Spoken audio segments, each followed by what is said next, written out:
Hi, Neil Gittleman here. Happy New Year and welcome to another virtual Take Note.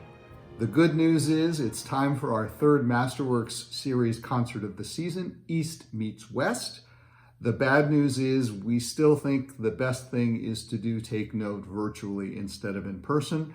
Fingers crossed for February. Maybe we'll be able to be together at 7 o'clock in the Schuster Center as usual once again. But for now, we'll do it this way. So East Meets West is, besides a title of a program that I sometimes stumble over, it's, I think, a very cool program. One of the coolest of the season. It's actually a program I've been looking forward to for a couple of years. And I thought I might give you a little bit of a sense of how we got to this concert. When I thought about what to say, I thought, well, I think this starts about 5 years ago.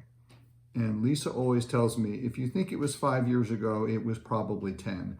And I checked on my calendar, and it was, in fact, over 10 years ago that this whole thing started. And it started with an invitation from a very good friend of the Dayton Philharmonic and the DPAA, Hyacinth Day. Hyacinth asked me if I would be interested in coming to a concert by an Indian classical musician named Ali Amjad Khan, who plays the sarod. Now, I had never heard of Ali Amjad Khan. I didn't know what a sarod was, but going all the way back to, high school era and the Beatles and Ravi Shankar and George Harrison, I've always been interested in Indian classical music. And so I thought, sure, let's go to this. And it was a concert on, I think, a Sunday afternoon at Bellbrook High School. And I don't know, 3 or 4, maybe 500 people, mostly South Asian, fans of Hindustani classical music, came to hear this just amazing performance. And then there was another invitation. After the concert, Hyacinth asked me if I would join her and Amjad Ali Khan and his entourage for dinner at Amar India restaurant. And I wasn't going to turn that down, not only because I love the concert, but because I love Amar India. I'm not a paid spokesman, by the way. So anyway, we were at this wonderful meal, and it's one of those kind of meals, I should just say, where nobody ordered anything. The restaurant just brought the good stuff out, and it was wonderful. And in the discussion afterwards, it was mentioned to me, and it may have been the reason I was there in the first place, that Amjad Ali Khan had created a piece that he could play with a Western orchestra, a piece called Samagam for chamber orchestra and sarod, about 45 minutes long, and any chance I was interested in it. And I said, well, yeah, of course. So I got a recording and I got a score, and it was indeed a wonderful piece of music that sort of blended the two traditions, but it was mostly a piece of authentic Hindustani classical music using classical musicians to accompany the sarod. It took several years to make this happen, almost 8 years. But in October of 2019, we did this very cool concert with Amjad Ali Khan and his 2 sons who came and performed with him. The first half of the concert was going to be he and his sons playing several traditional pieces. And then after intermission, we would do Samagam, the piece with chamber orchestra. And I thought, it might be nice if we could to open the program with a short piece that the orchestral musicians would play to introduce the program, a piece either by an Indian composer or an Indian American composer. So I did what anyone would do. I went to Google and started looking for names of people and investigating their music. And I came across a young Indian American composer by the name of Reena Esmail, and found this several really beautiful pieces of hers, and came up with the idea of, well, let's do this piece called Teen Murti. It's for string orchestra, about 7 or 8 minutes long. So it was kind of the perfect thing, and it sounded very cool. So that was going to be the opening piece. And then when I actually got the score, I realized it was kind of complicated, and it would take a lot of rehearsal time to get it up to where it needed to be. So it left the Amjad Ali Khan concert. We didn't play it. But I put it on a concert that I think was scheduled for April 2020 to open that program. And April 2020, you know what happened to that concert. It never happened. But the idea was we would play Teen Murti to introduce Rina Ismail and her music to Dayton. And then the following year, we would play this other piece of hers that I had found that wouldn't have worked on the Amjad Ali Khan concert, but it was just one of the most amazing pieces of music I had ever heard in my life. And certainly the best piece of new music I'd heard in years. I won't try to say the name in Hindi, but the English translation is My Sister's Voice. It's a piece for orchestra with two singers. One is an operatic soprano, and one is a traditional Hindustani singer. So the idea is bringing the worlds of Western classical music and Hindustani classical music together at once. And it is just an amazing piece of music. So the plan was we do Teen Murti in the spring of 2020, and then during the 2021 season, we would play this wonderful piece, My Sister's Voice, and that would be the beginning of hopefully playing many, many pieces of Rina Ismail. Well, you know what happened. Everything got sort of knocked sideways. None of that took place. But as we were putting together this season, I thought, all right, well, we'll skip Teen Murti, we'll jump right to the main course and do My Sister's Voice. So that was scheduled for January of 2021. And it was all systems go for that until July, when I got a very dismaying and somewhat strange email from Rina saying that we weren't going to be able to do the piece because the Hindustani singer, and at the time, and I think maybe even now, there's really only one singer in the world named Saili Oak, who is a traditional Hindustani classical singer who has learned this piece and is comfortable singing with a Western orchestra and knows the piece intimately. And that Saili had to drop out of our performance for health reasons. It wasn't serious, but it was not going to work out and we would need to reschedule it. So I did the math, and this was July, and it's like, well, a January concert. Sounds like Saili is going to have a baby and close to the concert, and that's why she's dropping out. I've since found out that I was right. That is the reason that she dropped out. But I didn't want to lose the opportunity to play some of Rina's music because it really is extraordinarily beautiful and wonderful music. So I said, well, can you send me some options of other pieces that we could play in place of My Sister's Voice on our January Masterworks program? And Rina sent me several pieces, scores, and recordings, in some cases bootleg recordings that aren't official, but the composer has. And I settled on a piece, the piece that intrigued me the most and that I thought was the best and also would give the best introduction to My Sister's Voice coming up next year, and it is going to come next year, by the way, was her Clarinet Concerto. But there was a complication there too. She wrote the Clarinet Concerto for another unique performer, a clarinetist by the name of Shankar Tucker. He's an American clarinetist, but is trained both in Western classical music, so he's a clarinet soloist, but he's also learned traditional Hindustani music, has studied with one of the great performers of Indian classical music in India. And the piece was written for him because he could have one foot in both worlds. And especially Shankar Tucker is adept at improvising in the Hindustani classical music tradition. And so those improvisations were an integral part of the Clarinet Concerto.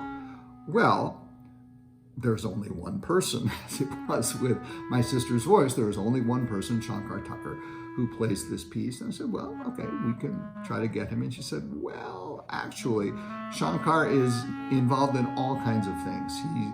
He does jazz, he does fusion, he writes film music, he has a tremendous social media and YouTube presence, and he's really sort of decided to focus on those things, not so much on the classical side of playing. So that was out.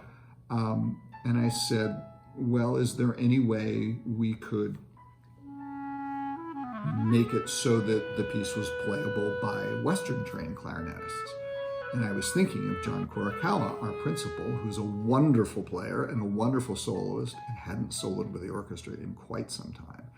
And Rena said, well, yeah, I guess I could transcribe the improvisations and notate them so that a Western trained clarinetist could know what to play. And so that's what she did. John agreed to play the piece once he saw the transcriptions and realized that, yes, in fact, he could pull those passages off, and he didn't need to go to India and study with a great artist for many years to learn the improvisatory techniques. And so we have the Clarinet Concerto coming onto the program, and it's a wonderful piece of music, and John and I have had a great time working on it. The Clarinet Concerto was a little shorter than My Sister's Voice, so the whole balance of the program changed. The original program was going to start, because the theme was to be Western composers looking eastward for their musical inspiration. So we would start with Mozart's Overture to the Abduction from the Seraglio, which was Mozart's first big hit opera. If you saw Amadeus, this is the opera where the emperor said, too many notes, Herr Mozart, too many notes. Because there are indeed a lot of notes in the Abduction from the Seraglio. It has some of the most elaborate solo writing for voices and for instruments in any Mozart opera.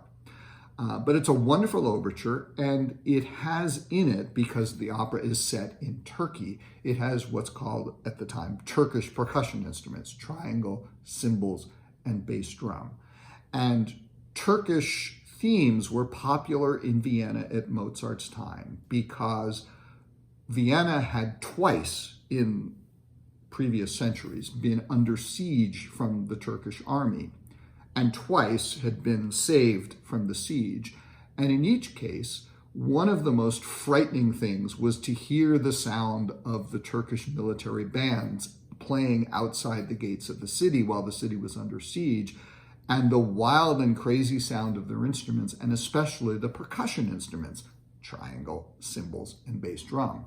So in other words, once the danger of the Turkish siege had passed, Turkish things became very sort of chic in the Viennese sensibility. Turkish-themed stories. It was like, okay, we got past the danger. Oh, but it's kind of danger, you know. Western gaze turning east, all I can say. And so that's when composers began fiddling around with adding Turkish percussion to their music. So for this opera that was set in Turkey, in a pasha's harem, it was natural that Mozart would use the percussion instruments. It's a delightful overture, and I've probably talked about it longer now than it takes to play, which is never a good thing. But anyway, that was going to be the opening piece. Then Rena Ismail's My Sister's Voice, then Intermission, then a few excerpts from an earlier piece of Western music that looked to exotic locales, some instrumental excerpts from an opera by Rameau called Les Indes Galantes, the Gallant Indians. And if you remember many, many years ago, that terrible old TV show, Love American Style, which would have several love stories in each episode, well, that's basically what Les Indes Galantes was. It was a 4-act opera, or as the French called it at the time, an opera ballet, because there was singing, but there was also lots of dancing.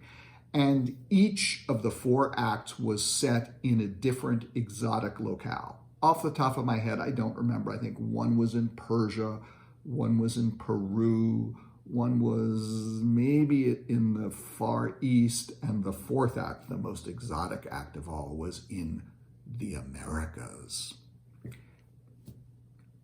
Actually, a wonderful piece of music, and so we were going to play some of the dance music from Les Indes Galantes to open the second half. And then the Rosenkavalier suite of Richard Strauss. Now, what does that have to do with Western composers looking east. Well, it didn't have anything to do with it. It was a piece that the orchestra had been clamoring to play because we hadn't played it in a very long time. I think the last time we had played it was way back when Renee Fleming did a gala concert with us, and it was one of the pieces the orchestra played. So we wanted to do the Rosenkavalier Suite, and then it suddenly hit me. One of the things that was so striking about Rina Esmail's piece, My Sister's Voice, was the incredible beauty of these two soprano voices, one from the West and one from the East, and how the melodies just kind of fit with each other. It was just so incredibly beautiful and exciting. Well, one of the most memorable things in Strauss's opera, The Rosenkavalier, and it also appears in the suite, is a final trio between the three main characters of the story, which are three female voices. I won't go into the details of the story, but it's very complicated. But there is an older woman, the Marshallin, the marshal's wife or the marshal's widow, who is a soprano. There is a young woman named Sophie. And then there's a third person who is the Marshallin's lover, Octavian. Octavian is a teenage boy, but in the opera conventions of many times, the teenage boy was sung by a woman dressed as a boy, a mezzo-soprano. So you have two sopranos and a mezzo-soprano. And the final scene of the opera, next to final scene of the opera, is the moment when what's happened is Octavian, the young lover of the older woman, has fallen in love with the young woman, Sophie, and the Marshallin has sort of realized that these are the people who are really meant to be together, and she has encouraged them to simply continue with their lives, and she will step back from her young lover. And it's this absolutely gorgeous trio for these three soprano voices intertwined in one another. And it seemed, yes, this is the perfect piece to pair on a concert with Rina Esmail's My Sister's Voice, because there she has two soprano voices intertwined, and Strauss has three. So that was the program. And so, as I explained, My Sister's Voice got knocked out and is now rescheduled for October 2022. So look forward to that. And then at the same time, that same week, as a matter of fact, in July, I was in Hancock, Maine, visiting as a guest teacher at the Monteux School, where I did most of my conducting training. And one of the concerts I heard there had this piece that I think I'd heard it before, but I'd completely forgotten about it. A piece by the early 20th century American composer Charles Griffiths. Griffiths kind of wrote neo-impressionist kind of music, a little bit like the American painters in the early 20th century who went to France and painted in the Impressionist style, like Mary Cassatt, for instance. Well, that's what Griffiths was. He was an American composer who wrote kind of in the French Impressionist style. And he had written this very colorful, beautiful piece called The Pleasure Dome of Kubla Khan, inspired by the poem fragment by Samuel Coleridge Taylor. And the orchestra at the Monteux School played this piece on one of the concerts. And as I said, obscure piece, I'd forgotten about it, but it was important to the school because Pierre Monteux conducted the world premiere of the piece with the Boston Symphony, I think back in the 1920s or so. And I heard this piece and I was like, wow, this is a great piece.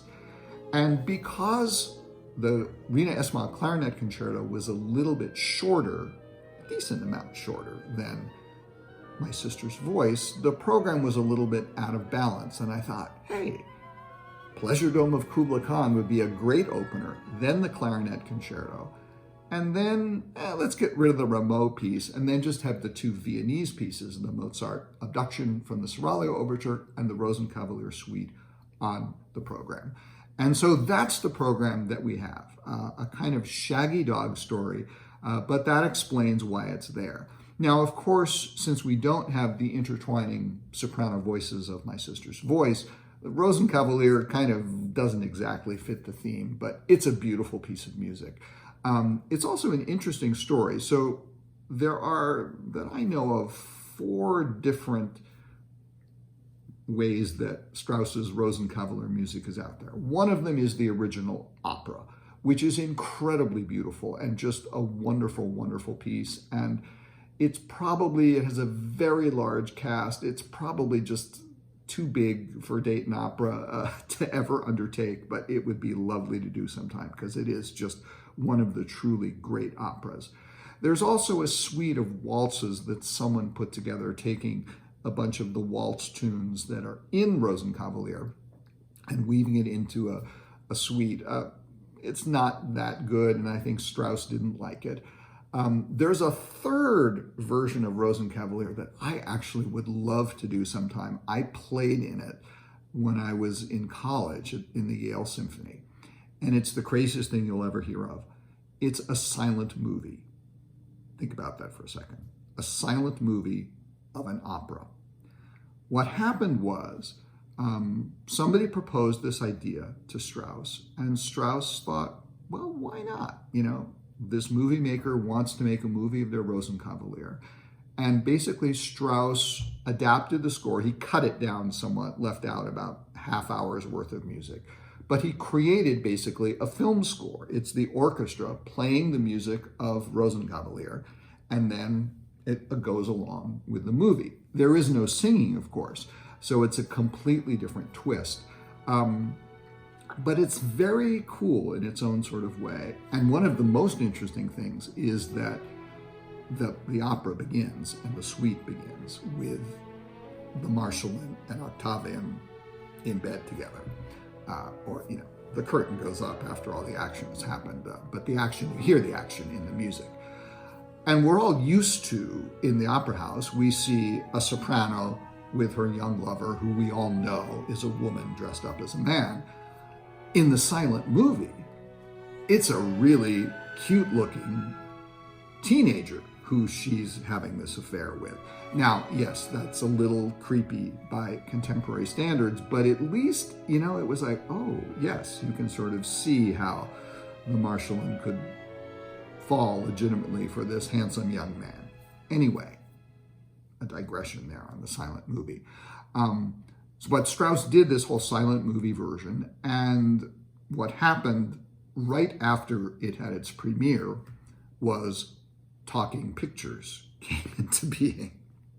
So this cool idea, a silent movie of the Rosenkavalier, sort of became a white elephant because A, I'm not sure how many people would have been interested in the first place, but B, once you could hear people on the screen, why would you have a silent movie of an opera? So it just sort of disappeared, but it is out there and it's been restored, and maybe we'll do it sometime because I really love the music of Rosenkavalier. So there's the original opera, there's the suite of waltzes, there's the silent movie, and then sometime in the early to mid 20th century, someone, we don't really know who, put together a concert suite of music from the Rosenkavalier. The general consensus is that it wasn't Strauss, that it could have been any one of several composers who sort of cobbled together, very skillfully, music from the opera into the suite and got Strauss's approval. So we know it happened before Strauss's death, which was, I think, in the late 40s or maybe early 50s. And it's a really good suite. It's got a lot of great stuff from the opera. It's a wonderful showpiece for the orchestra and a great way to close the program. So that's a little bit about East Meets West. I hope it piques your imagination and piques your interest. And I look forward to seeing you on January 7th or 8th, or maybe even both. If you come on the 7th and you love it, you can come back on the 8th and hear it twice. For East Meets West, our first Dayton Philharmonic Masterworks concert of the year 2022, and our third of the 6 on the season. Thanks so much for watching Take Note in this virtual version. As I said, I hope we will be back to live Take Notes come February and for the rest of the season. Fingers crossed, get vaccinated, wear masks, stay safe, and knock wood. Thanks, as always, to the Dayton Philharmonic Volunteer Association for making Take Note possible and sponsoring it. And I will look forward to seeing you all at the Schuster Center. Happy New Year and take care.